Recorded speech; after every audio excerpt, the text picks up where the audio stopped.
Today's podcast is brought to you by Audible.com. Get a free audiobook download and 3-day free trial at audibletrial.com/usingyourpower. Over 180,000 titles to choose from for your iPhone, Android, Kindle, or MP3 player. For today's podcast, I'd like to recommend The Google Story, Inside the Hottest Business, Media, and Technology Success of Our Time by David A. Weiss and Mark Malseed.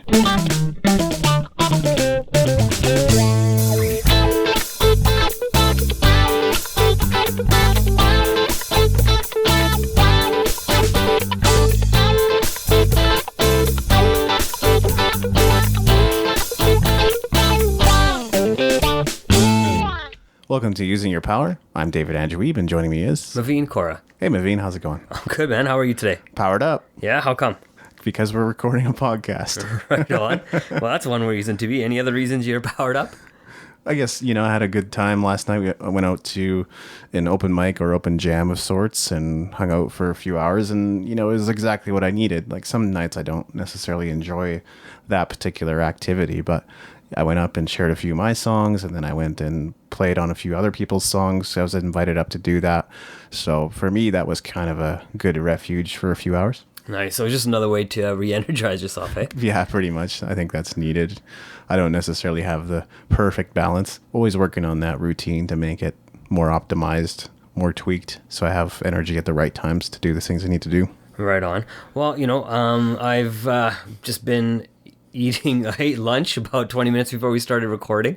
Made myself a nice tea, brought it over, and that's a gigantic iced tea. Yeah, it's not iced tea, a nice tea. Oh, nice tea. Okay. It is gigantic. It's about a liter of tea, and it's got just a bunch of different herbs and tea, and kind of mixed in together, and just see what happens with it. So, but if I figured if we're gonna be talking for a little while, because our talks have been going about an hour lately, so going longer. Yeah, so I'm gonna need something to keep my vocal cords lubricated.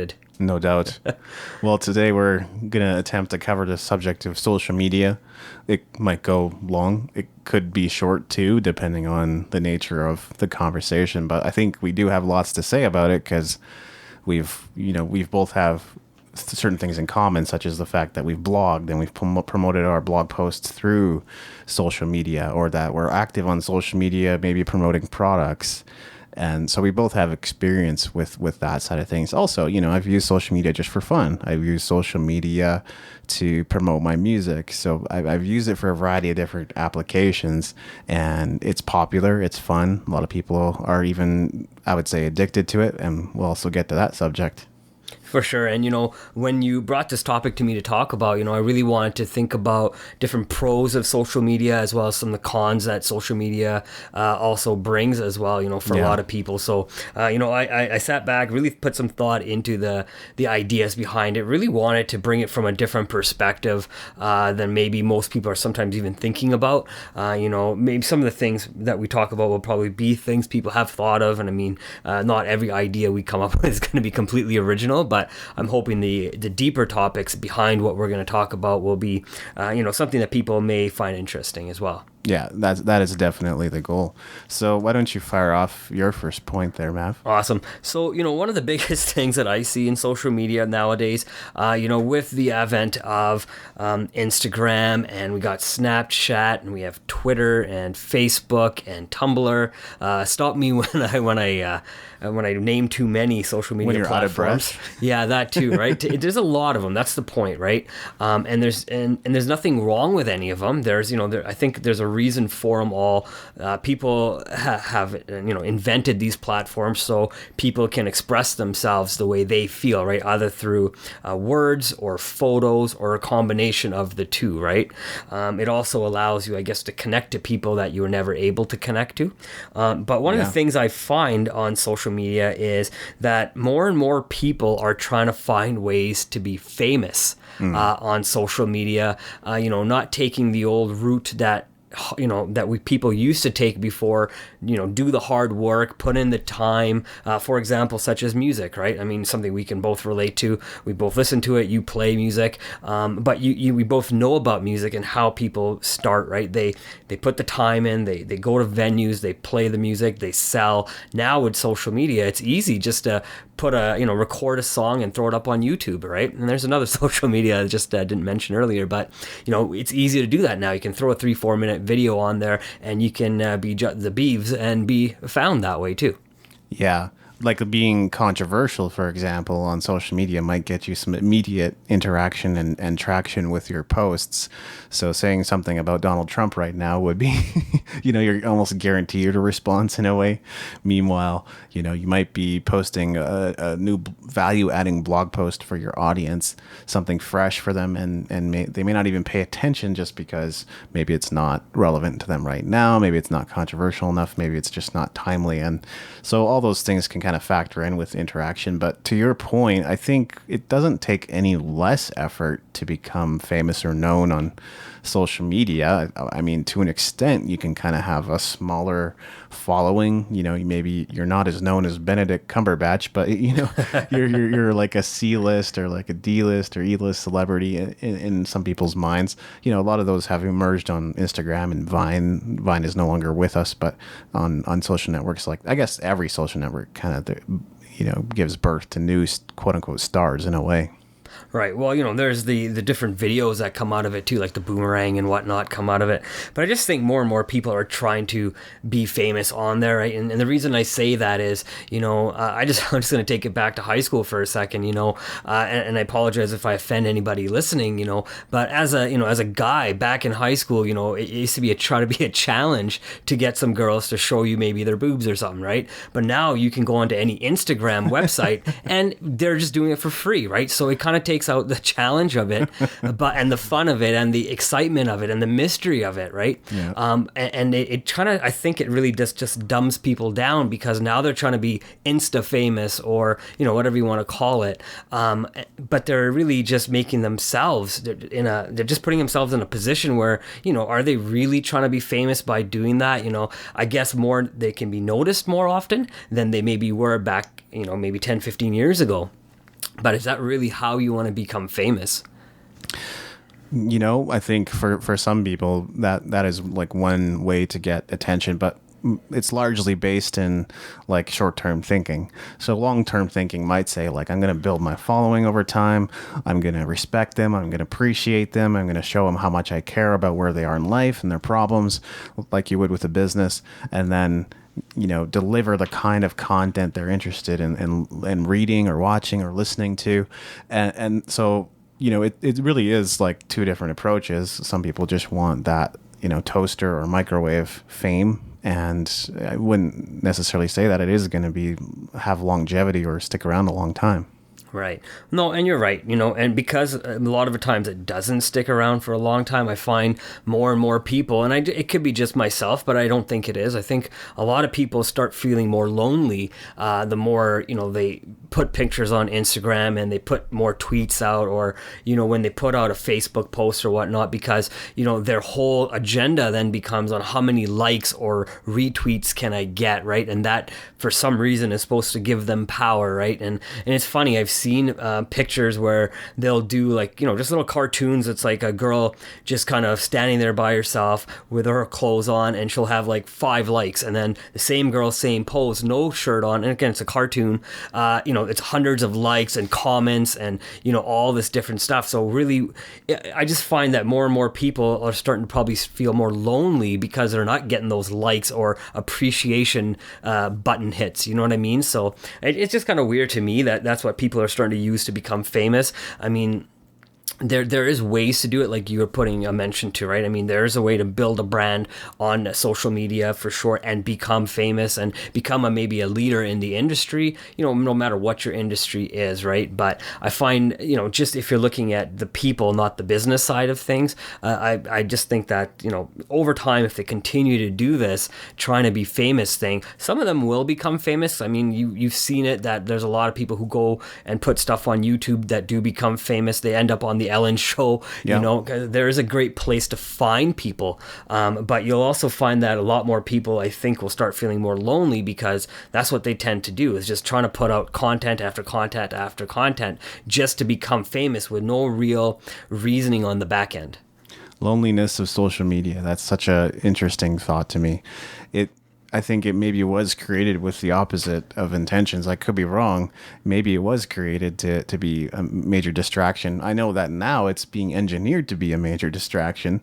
So there is that. But you're absolutely right. You know, I think there is kind of like a dopamine rush from your brain whenever you see those likes, whenever you see those comments, and that just keeps you looking at your phone. And you know, the phone itself has been made to be addictive, so you know, it's a deadly combination. What it comes down to. And we've talked about people sitting around a table all with their cell phones and phones out. Like, is that what life has come to? Is that what it's all about now? Like, you know, we're all phubbing each other, and it's disrespectful, I think, and it's also really not a good way to build health long term for yourself, especially in terms of like relationship, because having close and deep relationships will help you over the long haul overcome challenges, and you'll be a much happier person for having those. No, and you're right. You know, and one of the things, if you think about one of the things that you said, you know, just putting out comments on social media and then kind of seeing what people say, right? I mean, you've done it and I've done it. We've put out comments about different things and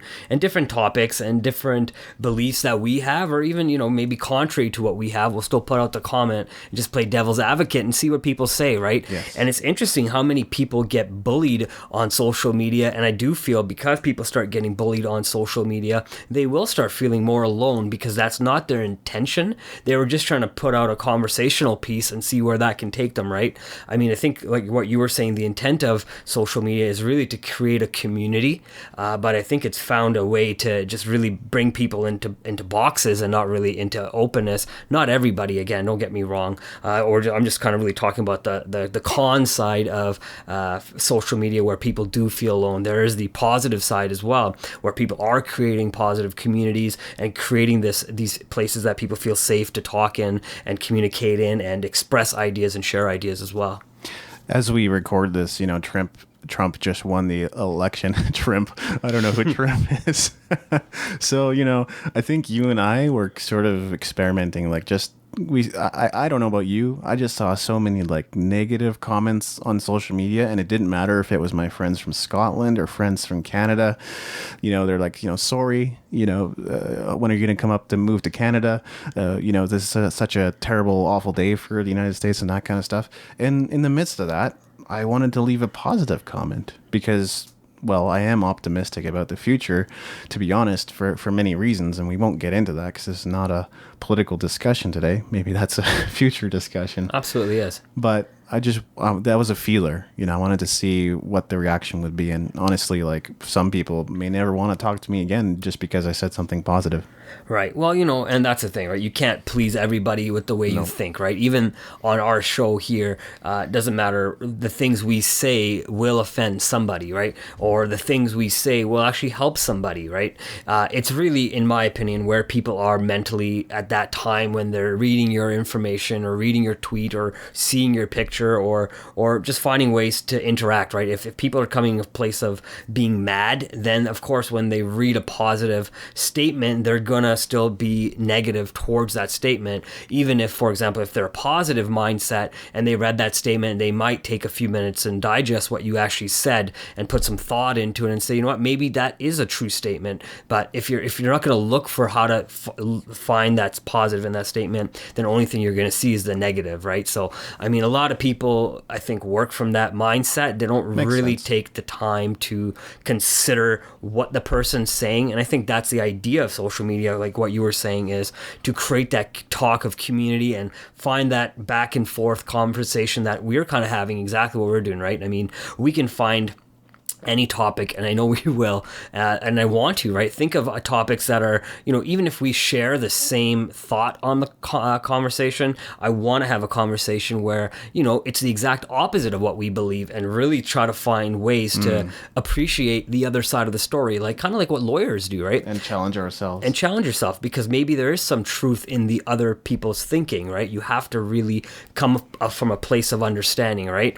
It's hard to say what's right or wrong, right? I know, but that's the idea of social media, is to be able to put out what you think is right and put out what you think is wrong. And if it, if your comments get noticed and people like it, and it can make you famous, or if people don't like your comments, you can get bullied, right? It is a platform where these things will happen. I mean, people can hide behind a computer or their phone these days, or and pretend to be something they are, or pretend to be something they're not, right? So, I mean, these are all the different things that happen with social media. Well, so much common sense, logic, manners, etiquette, I feel like gets thrown out the window with social media sometimes. Not that that's anything new. Anybody that's read Reddit comments or YouTube comments have seen the kind of, cesspool of craziness and dumbness and offense that exists on social media platforms, I'm sure. But, people say things like, if you don't have anything nice to say, don't say it. Well, on social media, people say things that are not nice about other people all the time. In politics, we often hear people say, if you haven't voted at all, you don't have a right to complain. And yet here we are, Canadians are complaining about the American political system. Trump has done nothing at this point. So I don't know, who knows what's going to happen, but it's in a way, it's like a premature thing, but we just make so much noise sometimes about nothing. Right, and that's what sometimes social media, right, is. It's a place to go and vent your feelings, right? I think a lot of people do that. Yeah, it's not just a place to put out positive. It's just not a place to put out negative. It's a place where, and that's what I was saying, right? It's a place where people have sometimes no one to talk to, where they do come from a place of feeling very alone on the inside and try to just tell people how they feel and express themselves either through picture or through words or through poetry or whatnot, just on different social media platforms, right? I mean, even on Pinterest, for example, people can put out different ideas of ways that they can just express themselves, right? So it is going to happen. It is going to happen over and over again, right? I mean, today is November 11th, and we're talking about this topic today. It's not going to be released sometime into December or even potentially into the new year, this episode. At least a few weeks from now. Right. So, but, you can see that there's teenagers who were not able to vote in the U.S. election who have gone out and are protesting against Donald Trump,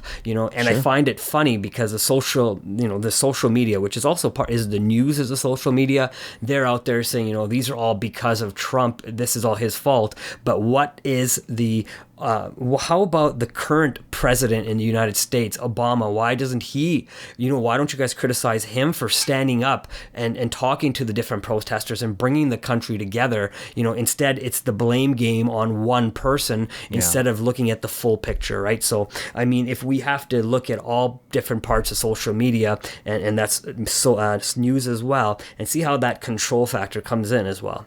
It's really interesting. And I think that ties in nicely with, what I wanted to share a little bit about wasting time. We've already covered this subject in some ways, probably in previous episodes even, but I'll touch briefly on it. And that's the idea simply that, at the end of your life, you're not going to look back and say, man, I wish I spent more time on Facebook. It's just as simple as that. You're not gonna gain a second of life from complaining or worrying about the future. You have nothing to gain from doing that. And for some people, that is kind of where social media comes in. To me, I think there's probably healthier outlets than that, and that's probably what community is really supposed to be about.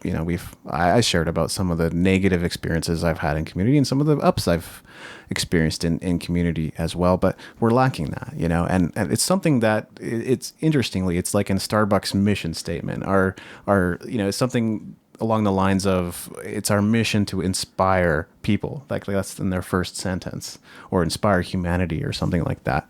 Like that's what that's for. So leave your cell phone in your purse or in your pocket, or leave it at home even, and engage in like real conversation, real discussions. Right. And one of the first things, I like the first sentence that came out of your mouth there, David, talking about, when you are on your deathbed, you're not going to hope that you had spent more time on Facebook. Just one of the things that I was actually thinking about when I was actually coming up with my different points is exactly similar to that, just a little bit different. I actually sat back and thought about how much time, we spend on social media or on some sort of media per day, and I life, and I kind of did the calculation. It's not true for everybody, but I think it's a general idea. Between social media, television, and being at work, we spend anywhere between 10 to 15 hours a day looking at a computer. Right. And a lot of times when people are at work, what are they doing? They're checking their social media. They're checking up on their friends, seeing what they're up to. You get on the bus or the train. If you're on those kind of transports, you're doing the same thing. Typically, you're on your social media, taking a look at what's going on there. A lot of people have access to TV on their phones as well, so they're either going to be watching TV there, or they'll come on and turn on the Purple Haze when they get home, right? So it's kind of an easy thing to do, right? Yeah. Turn on your TV while you're cooking in the background, just have it on, right? So I was just trying to do some easy calculations. 10 to 15 hours in front of a TV, a computer, and our phones and tablets, and instead we're not spending that time in reflection. We're not spending that time with our families, right? So if we actually take that 15, let's say it's 15 hours a day, and they say a good night's sleep consists of 8 hours. So if you add 8 plus 15, that's 23. That leaves 1 hour of your day to spend with yourself in either reflection or with your family. And I think if you look at 1 hour out of 24 hours, that seems like a very, very lopsided calculation of how much time you should be spending with your loved ones. Well, and how much time does that even give you to unwind? It's really hard to sleep after you've spent so much time in front of a screen all day. And it really is about the screen that's in front of you. It doesn't really matter whether it's a smartphone, whether it's a tablet, whether it's your laptop, your desktop, your TV screen. It doesn't make a difference. Those are all forms of a screen. And I think it's also about a choice of whether to create or to consume. And the default setting for all of us really is to consume. And that's no different for me. I get that. And I enjoy consuming media. And I think it's important for me to take some time sometimes to gather different ideas, or just watch something that's going to allow me to shut my brain off for a little while, go on Netflix binge for a bit. But that's not like a daily habit for me. And I do use screens a lot. I'm not deluding myself in any way, and I'm just as subject to some of the beliefs and ideas and things that are out there as anybody else. But I also, have a healthy skepticism, especially for page one of Google, page one of major publications that publish media all the time.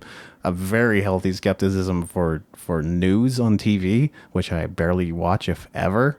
I think it's par for the course. If you can't come up with any independent thought, and all of your thoughts are coming from, and this is also a thing about association, who do you have as your friends? And they will rule your thoughts if you let them. Your top 5 friends are ruling your friends right now. And also the media is winning because the media is telling your friends what to think. No, it's true, right? And that's the idea of control, right? And that's something that we've talked about. I think in almost every single episode that we've talked about is the idea of control. Either you control yourself or somebody else is really controlling you, right? So it comes right from your thoughts. It's all that as well, right? So you have to guard your thoughts. You have to guard what goes into your sensory, deposits in your mind, right? So your ears, your eyes, your even for your taste and your smell too. You got to guard all that and really decide what do you want to come in, right? Because you're right, everything that comes in, you're going to send right back out. And it's either in this situation here, the conversations you have with your friends are going to be similar conversations or similar ideas you may bring and have conversations with me, and I'll take that conversation and go talk to parts of it with other people, right? Because these are relatable points, right? But all I'm really doing is taking potentially your opinion and taking it and making it my opinion, and now I'm saying those words to other people, so now they believe this is actually coming from me, but when in actuality it may not be, right? But because my words are saying it, people believe that these are my thoughts and my way of living and my expression of myself, which it's truly not, right? It's really is somebody else's idea. So unless I say, my friend David told me this, if I don't say that and explain that, which is a really odd way to have a conversation with somebody, but if I don't say that, then people believe it's my thinking, right? So, you're right, you have to really guard who you talk to and who you're having these conversations with, because they will change you. It's been alerting me to the power of suggestion. Everything and everywhere I look right now, it's being prompted by something. Our thoughts are being prompted by a question, a suggestion. The media is pretty aggressive in the way they present things. And as much as we like to talk about content marketing being like a humane way of doing business, because I think it is, you're basically attracting your audience to your website and you're giving them something of value so they'll want to listen to you and pay more attention to you. But every content marketing piece ends with what, Maveen?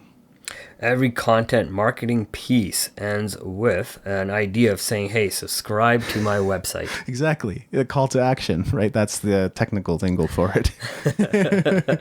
So really, that's the power of suggestion, isn't it? Like, you came to the site for that information, but you're still being pitched to you at the end of it. Like, let's be honest. We don't like aggressive sales. I get it. And this is kind of a non-aggressive sales, but it's still sales.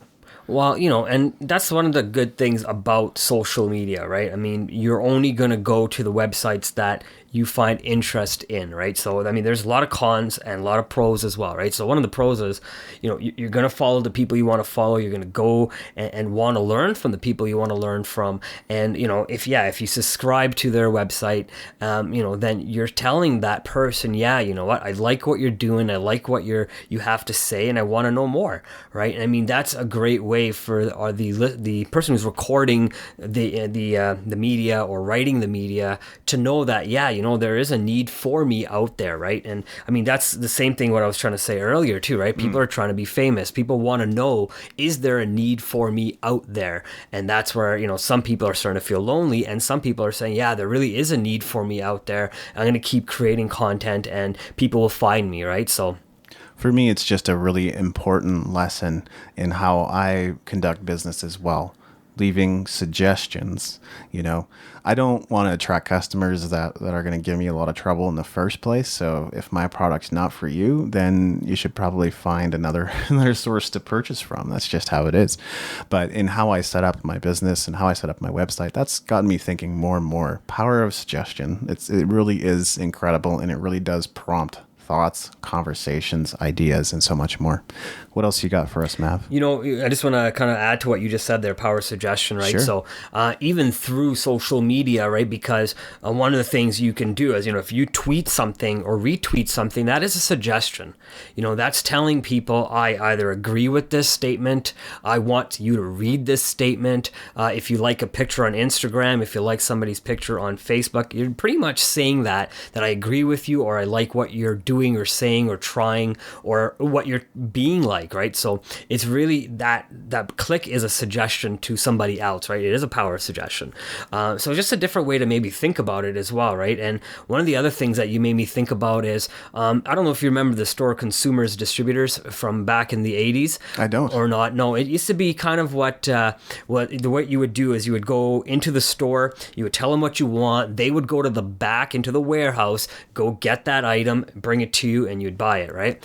And it's kind of, I find like social media club. Yeah, it's like that. But I find social media is kind of like that. You kind of go to a page, you click what you like, and then you get some sort of satisfaction from it, or maybe you don't get any satisfaction. Sometimes from it, you right? don't. But I find that it's kind of the same idea, at least in my view, in my thinking. I'm not sure how other people would say, but as for what you asked me, one of the things I find is that there's good things with social media. You're able to find out things a lot faster. I enjoy Twitter for that exact reason. I'm able to find out news a lot faster. I'm able, to find out what's happening in Calgary a lot faster or a lot easier than waiting for it to come on the 6 o'clock or the 5 o'clock news. I can go find out anytime I want, right? And then I can find out who's going to be at those events and find out who I might interact with, and do some quick networking in that way as well, right? So I find that with the news that's on there is a little bit easier too, especially if you're an entrepreneur or a business-minded person or a sales-minded person. You can really connect to people that are just like you. Well, I couldn't agree more. And that's one of the things I love about Twitter as well. I've also booked like mini podcast interviews through connecting people with Twitter, not even like email. So to me, that definitely speaks to the power of social media. And you can also tap into like alternative news sources if that's something that interests you.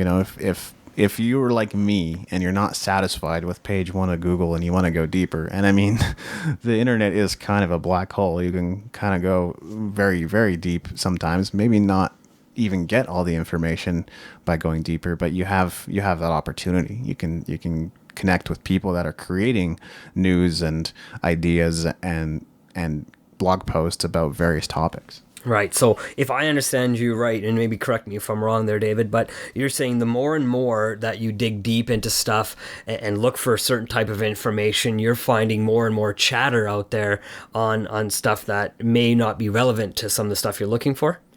I think, that is kind of a roundabout way of saying it, but it's true. Like, yes, you can go deeper, but there's probably a limit to how much deeper you can go.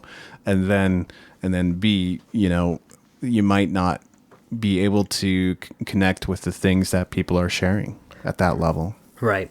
Well, no, you're right. And I mean, everything is going to depend on what you want, right? I mean, if you're Googling stuff, they have their own ways of wanting things to be number one, first things seen, first pages visited. Yes. I mean, you can even see a lot of that stuff is paid for first. They have their stuff before any of the other click-through options are available, right? So, I mean, if you're willing to pay and advertise and pay Google, they'll gladly put your information on page one, click number one, right? And again, it all comes down to money, and money will then, influence which social media sites or what websites you go to, which social media you might use to tell other people about these different sites or experiences that you're having as well, right? So, I mean, it is a very interesting way of doing business as well.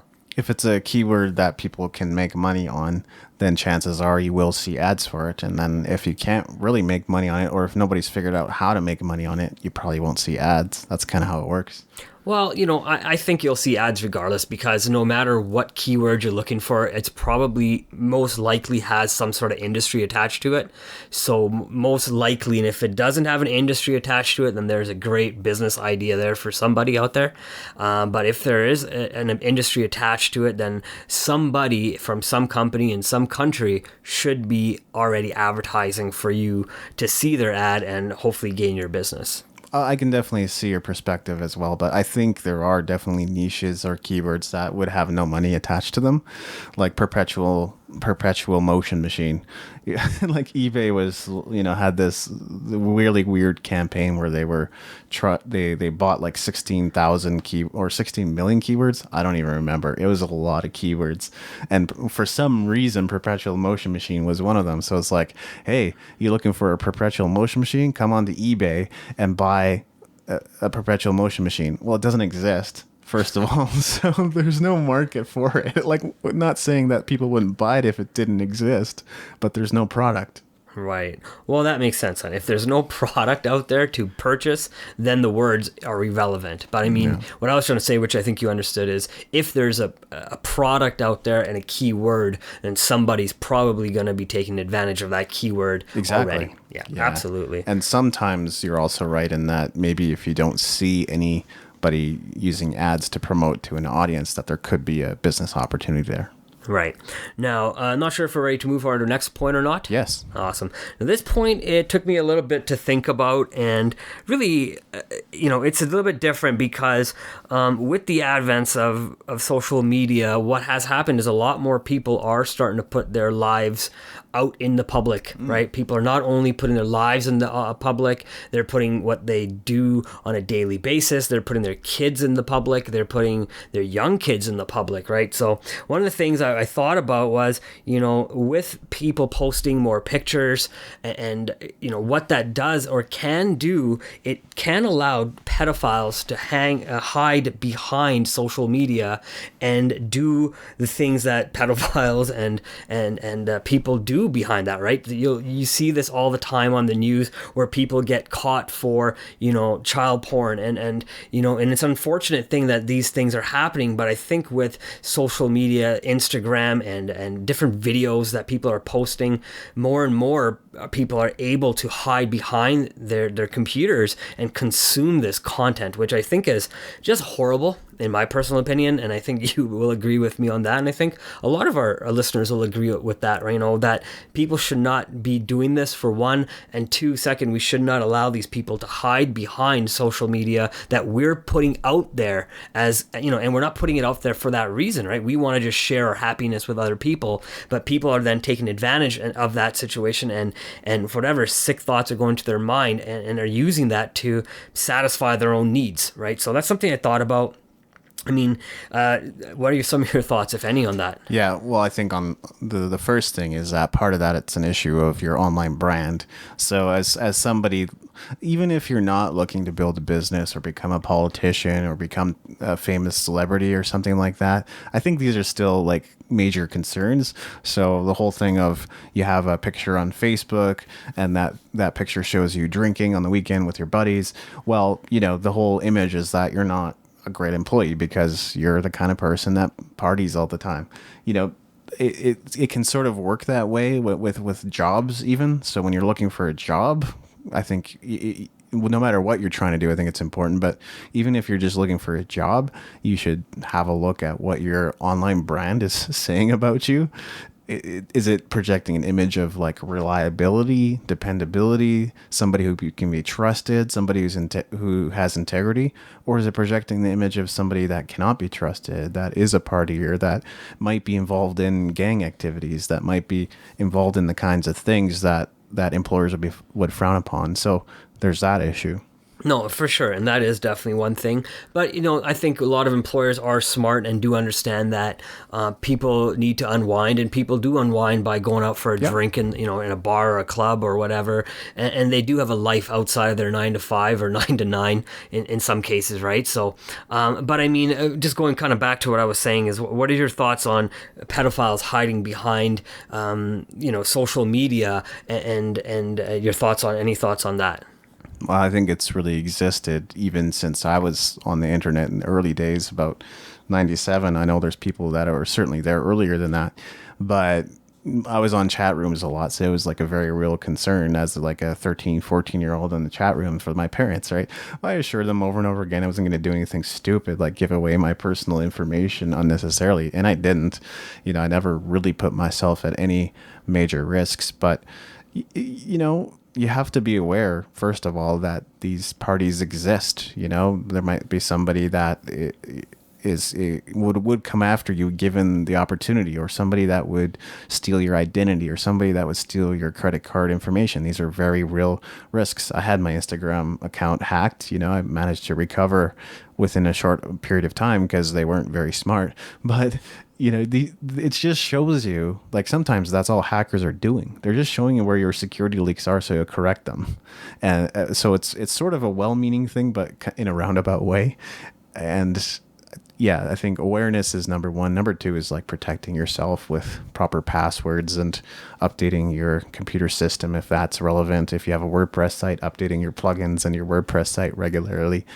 All that kind of stuff, not giving away information, being aware that there are scammers and phishers out there on especially with emails. So you might get a lot of emails that you sound really legit and true, and that they're going to send you $37 million from some king overseas, but that never happens. So yeah, they're getting smarter though. They're getting much smarter than they used to be in terms of trying to get at your information and credit card and money and that kind of stuff. So it's just a thing to be aware of.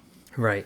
Well, and one of the things that I do know is, even though these things do happen out there, one of the nicest things is that, as technology makes an advance too, it is making it easier and easier to catch the hackers or catch the credit card defrauders and catch pedophiles that are doing this, right? Because I've seen, and you've probably seen it too, and I'm sure a lot of our listeners have seen the Dateline episodes where, sure, they'll have the sting operation where they'll set it all up, and these, older guys will come to these younger girls' homes, and it's all set up. But these are real life things that do happen, not just on Dateline. They happen day after day after day, and these are real things that are happening, right? And I think you hit it on the nose, where you have to really know what your kids are doing. That's something you mentioned. What are your kids doing on chat rooms? What are your kids really doing on, all the different social media platforms? Who are they talking to? Because you can easily tell by who they follow and who they don't follow, right? So, I mean, that's really made some of that a little bit easier to see for people people, right? So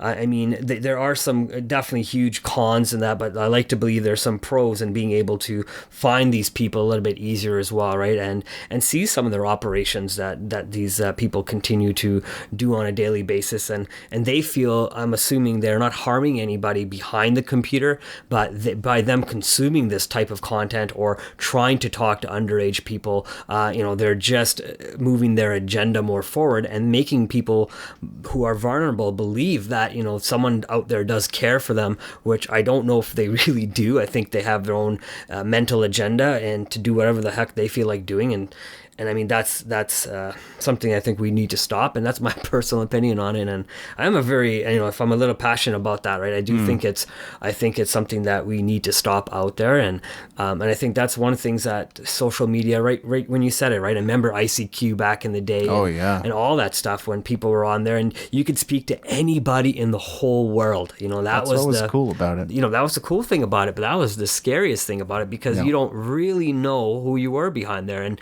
I've gone in there and just played around, and I try to become different people, right? I mean, in my 17, 18, 19, 20 years old, and I'm trying to pretend I'm somebody else and seeing how it works, and really just seeing how that was, right? And it was scary that people believe who you are behind a computer and a microphone, right? Well, that's why sometimes relationships come together, or like marriages come together because of it.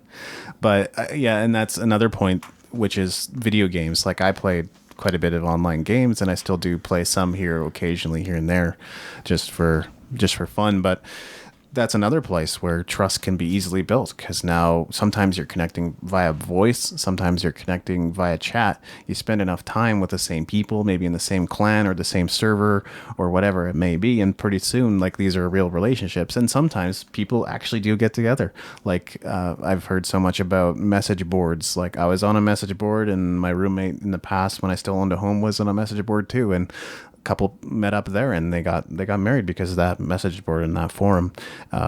Real life forum meetups, real life gaming clan meetups, all these things do and can happen. Also, you still have to keep in mind that you probably want to get a certain amount of personal information on everybody before you go and meet them. Go and meet them in Chicago, where maybe you live in Calgary and you have no idea what Chicago's like, or you know any of the people that you're meeting. Like, there's certain precautions there that you would probably want to take before you head out of town and meet all those people. But it's cool when it happens, and it's a real community of people that have similar interests and like to connect over those. Right. No, and you nailed it. I think, there is a aspect of the safety side of things, right? I think, I think if you're meeting people over social media, it's probably not the best place to meet somebody, especially if you're looking to get married down the road. There used to be like tweet ups and things. I guess people probably still do that. What is a tweet up? Tweet up is just, you send out a tweet saying, I'm going to be here at this time. And so you get people to join you, like some marketers and prominent online folks used to do that. Oh, what's that one app you can use nowadays, and you just swipe right or left to Tinder? Yeah, you can use that, I guess, now. The tweet ups are for gone. dating, yeah. Right, so I guess that's what it's turned into, right? But I mean, same thing with what you just said, right? You can go meet up with people that are within your vicinity or a little bit further from you, and depending on the city you're in as well, right? So it doesn't even matter. So even if you're traveling, like you said, from Calgary to, say, Chicago, you can jump on Tinder, I guess, if you're on social media, and meet people that you don't even know, right? And again, depending on if you're a guy or a girl, or vice versa, a girl or a guy meeting, depending on which direction or whoever's making the first move, I guess, either way, you have to be careful, right? Because there's girls that are crazy on there that can kill you. There's guys on there that'll kill you. So, you don't really know who you're seeing on these, right? Not saying as a scare tactic, but I think to what your point is, really know who you are meeting with, what their background is, what these people really do, and maybe check some of their other social media too, and really just kind of try to get a good picture and a good feel for what this person's really like.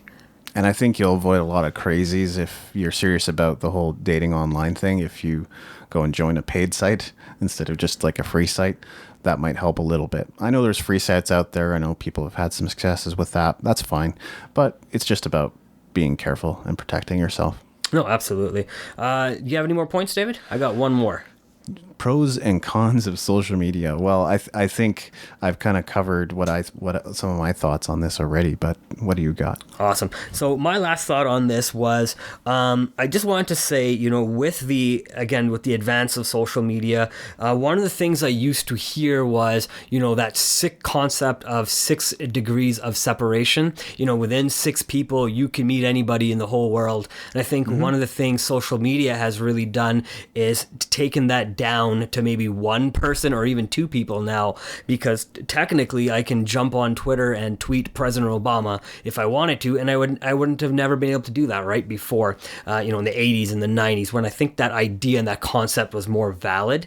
Nowadays I can go to anybody's Facebook, I can go to anybody's Instagram, right? If I want to meet Hulk Hogan, I can just tweet him and say, hey buddy, this is what I think about your last match, or whatever, your last WWE match or whatever, right? So today, for example, again on November 11th, tomorrow is UFC 205, and we got Conor McGregor. So if I want to say something to him directly, I say it to him directly, not try to send a message through somebody to somebody who will talk to somebody else, and that telephone game style messaging, right? So I think with the industry and social media has really made it super easy to connect to anybody now. That's now 1 degree of separation. There is no more in reality, right? So that's one thing I like, right? So now I can talk to people in different industries, right? In sales, I can talk to Donald Kelly. If I want to talk about and learn about, drop shipping, I can listen to Steve Chu. If I want to, learn how to make passive income, I can listen to Pat Flynn. If I want to learn about spirituality, I can listen to Ram Dass. Motivation, I can listen to Scott Smith.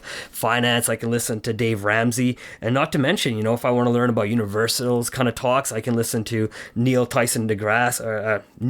deGrasse Tyson, sorry. And I can listen to any sort of gurus, and I'll put that in quotes as well. Tim Ferriss, Joe Rogan, Neil Patel, Joel Brown, David Wolf, Tony Robbins. There's so many names I can drop, but these are all people that I would have never been able to connect to if there was no such thing as social media. Yes, exactly. I mean, except maybe at conferences and things like that, and you planned and you knew they were going to be there. But I like that. Yeah, the whole idea that, there's fewer intermediaries or mediators and gatekeepers in between you and the person that you're interested in connecting with. I like that. I mean, to a degree, it's true, because it's true because some people actually do respond to you that way, and that's how I've gotten some podcast interviews, like I mentioned earlier. But it's also not true in the sense that sometimes the people managing the social media, like I can't imagine Britney Spears manages her own social media all that much. Some of the messages make it back to her, I'm sure, and maybe if she's thinking carefully about her brand and that kind of thing, then she's also giving ideas about what to post to her social media on a regular basis, or if there's certain endorsement arrangements. We talked about endorsement before, then she's probably telling her team, you need to tweet about this once every 3 hours or something like that. But you're right. I think, a lot of people don't have those mediators or personal assistants or gatekeepers in place, and it makes it easier to connect with some of those people. Right. I think more and more people want to connect to their direct audience as well, right? They do. I've been able to write different people on Twitter, and because that's my favorite way to connect with people, right? And I've had responses back and forth with people, or even people like Joel Brown, who will just say, he literally told me on Twitter, like, man, follow your dream. I've connected to Donald Kelly and, for sales, and he's told me, hey man, if you're ever down in Florida, come have lunch or dinner with me, right? So that's really cool. I think, just being able to have people that you've never met, who have some sort of influence in your life, say, hey man, good job, or I'd love to meet you someday as well, right? I mean, these are the reasons we subscribe to their websites and their material that they're putting out for content. And this is exactly what we're hoping that people will do with us, right? So it's kind of that continuation of building your platform and building your who we are in the big picture. Absolutely, it is. You can build your platform on social media. There's many different ways of doing it, and I don't necessarily think you should rely entirely on social media if you're actually trying to build the platform for yourself that's going to accommodate your plans. Because let's say you're going to write a book, and that book is going to take you about 1.5 years to write, and you're posting every day on Medium to build your audience. But then what if Medium is pulled out from under you? What if the rug's pulled out right from under you? You've lost everything. You've lost your audience unless you've somehow been capturing your email addresses and things like that. So all you had was a following. Now you have no way to communicate with those people, and you'd have to quickly come up with a plan maybe to set up a website, but now it's too late. So like building your website first, then reaching out to people in Medium, to me makes more sense. Right. Well, just like it's I know we're doing it the exact opposite way, especially with this for the time being. But like, it's not like we're going to lose our audio files. So no, not at all. But that's what I mean, right? We did think about setting up a website first, and but there's easy ways to just start putting your name out there, getting people to know who you are. I think a lot of more people here are already being led to so many different websites by every single person out there. I think it's sometimes refreshing just to listen to somebody who's not trying to push them into something right away. True. It's like, hey, you know what? We're going to put out X amount of podcasts. We're going to put out so much information. If you really enjoy it, and if we start seeing that people enjoy it, then we can start investing into websites and start showing people different ways they can invest back into themselves by using our website, right? But I mean, if there's no reason to set it up right away, I mean, absolutely, if we're not getting comments on these videos or these video talks that we're doing on YouTube right now, then we got to really figure out what our true audience is, or find out how to build that audience as well, right? And have them come to a certain website, right? Because I mean, as of today, I haven't seen anybody, and you may have, I don't know, but say, hey man, where's this website of your guys's, right? We haven't seen that yet. So yeah, true. I mean, there's a place and time for it, but I mean, sometimes it's not worrying about the money and just worrying about the people that really you want to sell to right away. I think it's a way of connecting to people first. I mean, the money will come when you do all the right things, right? These are the things that we've heard of, and really I believe that as well, right? I mean, if we continue to do this and keep putting out good content that's solid, that helps people understand and see things maybe in a different way, maybe it doesn't change the way they feel or think, that's okay too, right? But if it does impact them, I think more and more people will want to then talk to us and then say, hey man, we want to connect to you. Part of it is also having the infrastructure, like the kind of marketing strategies that I usually set up involve having a website in the first place. So it would be much easier in some ways for us to get the content out there if we have a website set up first, and then we can share it out to other places versus just having the video on YouTube and then directing people to YouTube to listen to it. Again, that has its benefits because it really gives us a chance to get people listening first, and then down the line we can introduce the website and have them go there, which I think is another pro of social media, so I'll mention it, is marketing, for many of the reasons we've already talked about. It's up to the minute, which means you can kind of latch on to current news and then discuss those things on your blog, and then people are coming to engage with you because you're being timely and relevant with them. You can connect with other influencers within the industry and talk to them and get their thoughts on things, get their opinions, maybe even interview them and then put that on your blog as well. So there's so many benefits to marketing. I'd say another one is just the ability to communicate with people instantaneously. So if you're really good at monitoring and responding to your audience on Facebook or Twitter or wherever they're choosing to connect with you, well, people love being able to do that with a business and just getting an immediate response. In fact, even somewhat expect it when it comes to social media. So there's definitely a pro when it comes to marketing. No, you're right. And one of the cool things about the marketing side of things is you can actually start through social media, start learning about different products that are not even available in your own community, right? So, for example, I know I'm on Instagram as well, and I follow different people, for example, that are overseas in China and Japan that sell different teas, right? And I mean, I can find out about different teas and the way teas grown and how they live their day-to-day life in that industry, which is something I could have never done without that Instagram, you know what I mean? So, I mean, it's allowed me to see how people work, and it shows you a different way of being able to market your product to people as well through pictures, because as they say, a picture, is worth 1,000 words, or tells a story of 1,000 words, is what I like to think, right? So, I mean, there's so many different things that you can use in the marketing side. You're right? Connecting to different people, like you said. Caring is huge, like responding to people's questions. It seems like maybe, well, honestly, I'm not going to make any assumptions. I think there are still a lot of people that don't know that they can just look up anything on Google and find the answer, or at least find like a satisfactory answer to their immediate question. Like so often we've looked up the net worth of certain people that we thought, yeah, interesting. I wonder how much this person has. Well, I think we looked up Christopher Lloyd the other day. We did, and his net worth is definitely impressive, but a lot less than what we had imagined. Yeah. It was, right. So I mean, we were thinking in the hundreds of millions, and I think he was somewhere in that 70 million, right? So that's right. Still very impressive, but I mean, through social media, which is through Google at least, we learned that that's what he was doing, and we thought back to, man, what has he done exactly? And we thought about Taxi and different acting and jobs that he had done. Back to the Future. Different commercials that he may have done, different movie parts that he's played, right? I mean, Taxi being probably one of the biggest ones, especially in the 70s there, when he first, I think, was introduced. I don't even know what he did prior to that, but I mean, these are just different ways you can use social media to find out of people. But again, there's another way you can then explore and find out more deeply into people as well, right? Like through biographies and personal stories. And in a way, it kind of makes sense, because if you were to look up a lot of the younger actors in the 30s and 40s, many times they haven't actually, their net worth isn't more than like 10, 20 mil. So it's still impressive for an actor. But then on the other hand, you have Will Smith with 200 mil or something like that. So I guess that's a result of diversifying in the right ways as an actor, as a rapper, and in various other endeavors. And so sometimes there's that advantage, but you'll find that many of the billionaires, some of them are for network marketing. Some of them have built, huge platforms like Apple or Valve. And it's interesting, but more often than not, investors are business owners. Yeah, no, you're right. And and it's interesting, more and more are you actually seeing investors on Twitter.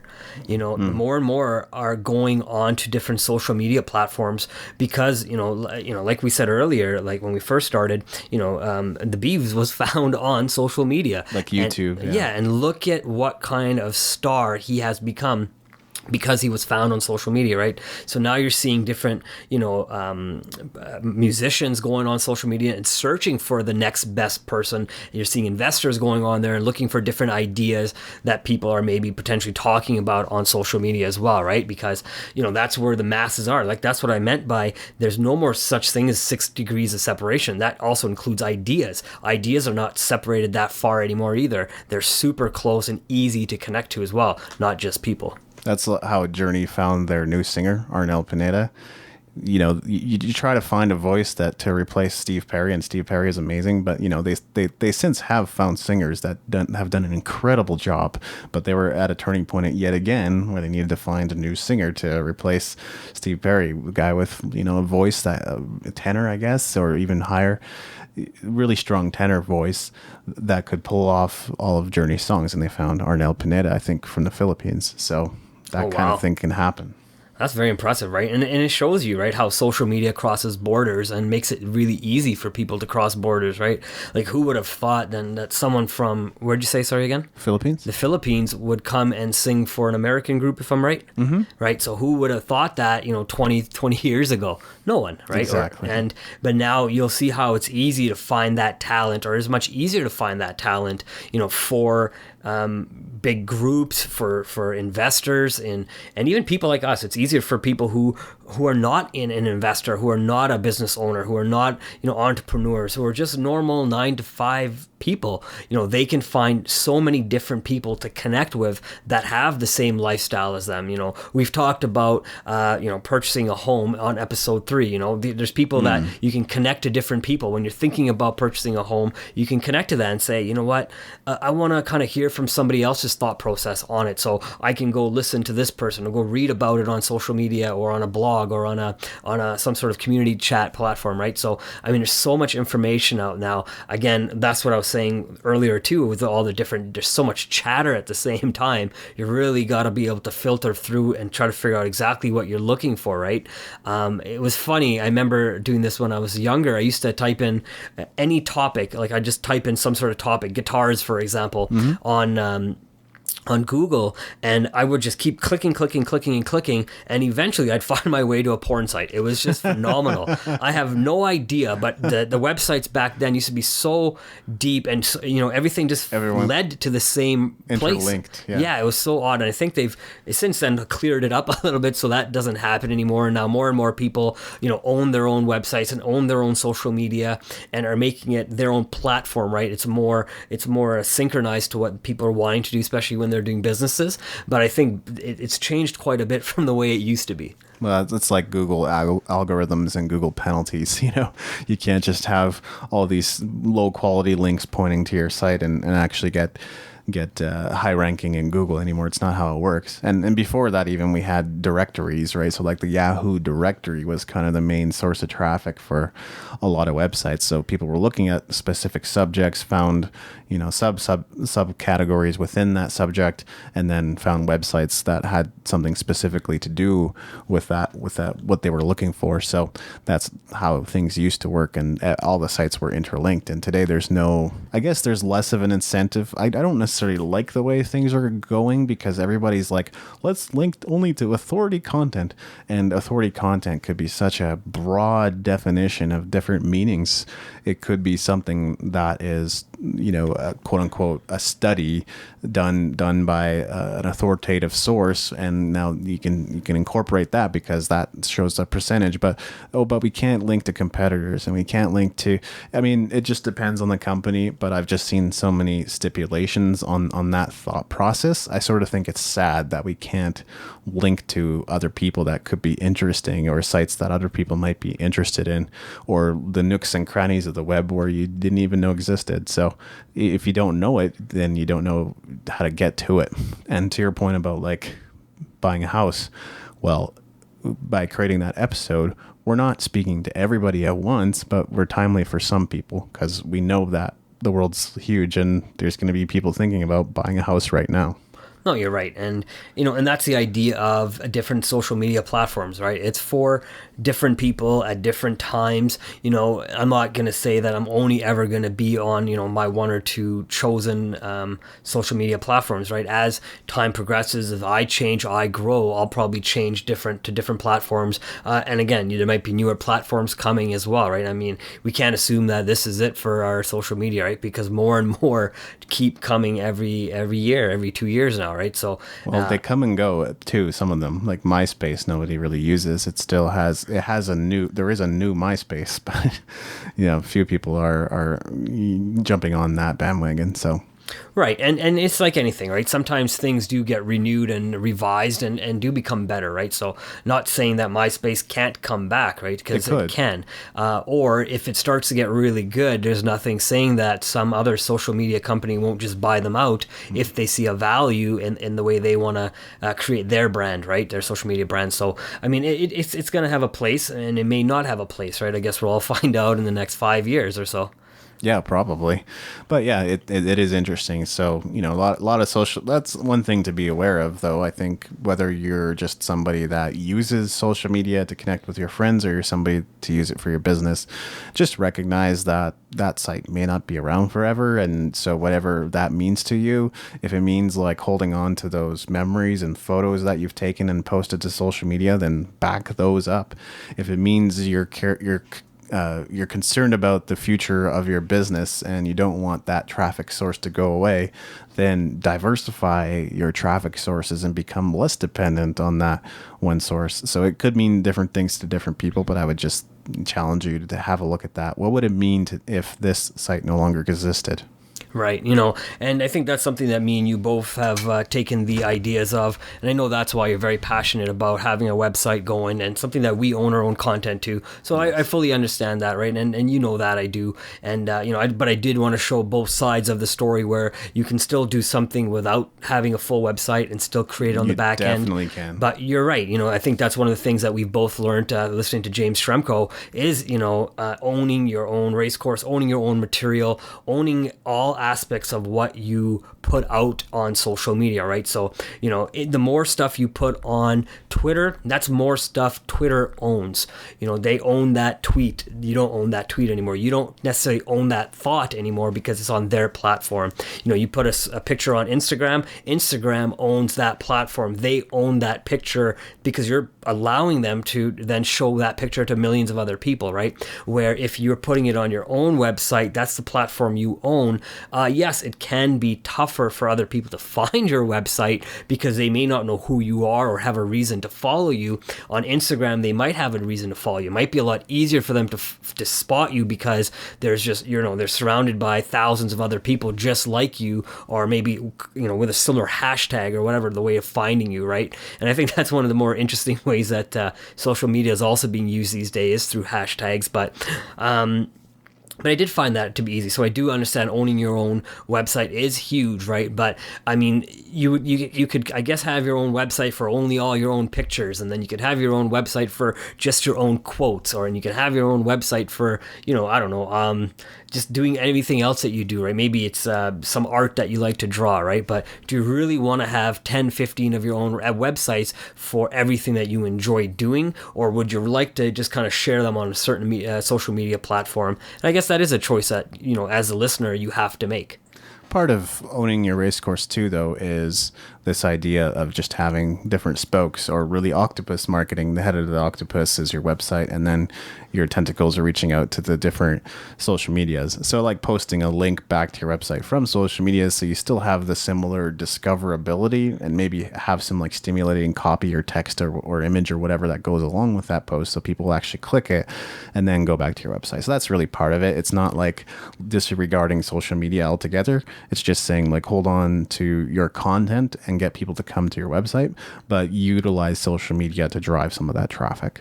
Right. That's a fair assessment as well, right? And I know you can never completely get away from social media as well. I think there's always going to be a place for it, but kind of like what we were saying earlier, right? Just, I think, guarding yourself and understanding how you're using that social media, how anytime you post a picture, what does it actually mean? I know sometimes it's such in a spur of the moment. It's a fun thing to do. It's happening right now. It's happening then. People love living in the moment, and you should live in the moment some days. And some days you should really think about what that moment is going to mean moments later, right? And years from now, because, and not something that it matters to me or not, but we have not in U.S. now, we have a elected president, Donald Trump, and if you actually look back to some of the stuff his wife has done, has done. She used to be, I believe, a model or some sort, yeah. And she's done, not necessarily full nudity, but she's done, spreads for GQ and stuff, right? So, was she thinking that one day she would be married to the president-elect? I don't know, right? And I mean, she was doing what she felt was right for her at that time, in that space, at that moment. But now you can go on social media and kind of see that, and her children will be able to see that as well, someday. Yeah, very true. And I guess, that's where long-term thinking can be the hardest thing, because that's maybe 10, 20, 30 years ago. And you wouldn't necessarily know that you would be married to somebody that's president. So yeah, absolutely. But yeah, that's life is interesting that way. It's all about the culmination of the decisions we make. Right on. Any final thoughts since we started wrapping this up now? Well, I think that we've presented some of the upsides and some of the downsides of social media. I know some people are going to agree and some people are going to disagree with our viewpoints, but either way, hopefully we've challenged you to think about how you're going to use your power on social media. Right on. And my final thought on this is, I know, I'm 38 years old. I use social media much different than somebody who's 15, 16, or even, right. 18 or 20. I use social media very different than they do. So, I can't tell somebody of that age how to use social media. But what I can't say is, you can always learn from somebody else's lesson, and know that, you shouldn't spend 10, maybe 15 hours a day on social media. No. Because, like one of the points you made earlier, right? That's not going to be the thing that you're going to be mentioning on your deathbed to people. Oh man, I should have done this or done that. I think it is, be on social media. There is a place for it. Spend your 1 hour a day, whatever it is that you need to spend on there. But then find different places to put your attention, right? Put it back into your family, put it back into your friends, put it into hobbies, right? And then maybe if you're a guitarist and you enjoy that type of hobby, record yourself and put it out there. So maybe people can find you, but find a more productive way to use social media to, if you want to be famous and get your name out there, then find a way to do it, right? There's a lot of different platforms out there, and if you can't use it for that way, there's a lot of different ways to learn on social media. There's different teachers, different, anything you want to learn about, you can learn about on social media. You can really try your best to connect to anybody on social media. I think there's so many opportunities. If you can really think about what that opportunity is and how it's going to mold your life for the future, I think you should do it. Love it. That's really awesome, Mav. So you've been listening to Using Your Power. We look forward to connecting with you. Please leave a comment and we'll do our best to respond to it as soon as we possibly can, just like in the spirit of social media. So we'll talk to you again next time. Have a great day.